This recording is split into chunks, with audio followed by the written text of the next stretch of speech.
ছেলে হওয়া এত সহজ না, অনেক কিছু পড়ে আমাদের মাথায়। সব তো তোমারে বইলা বোঝানো যাবে না, তারপরও কিছু বলি শোনো।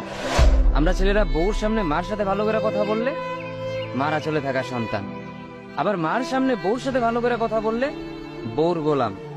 নিজের ছেলে মেয়েদের যদি মারি আমাদের দয়া মায়া নাই, আর ওই ছেলে মেয়েদের যদি কিছু না বলি আশকারা দিতেছি।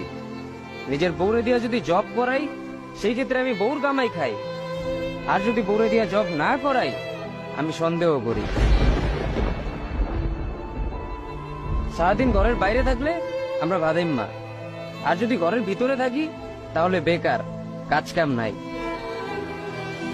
আর এই তোমাদের মেয়েদের গায়ে যদি আমরা ভুলেও টাচ করি না আমরা নির্যাতক, আর যদি তোমরা মেয়েরা আমাদের গায়ে হাত তুলো আমরা কাপুরুষ।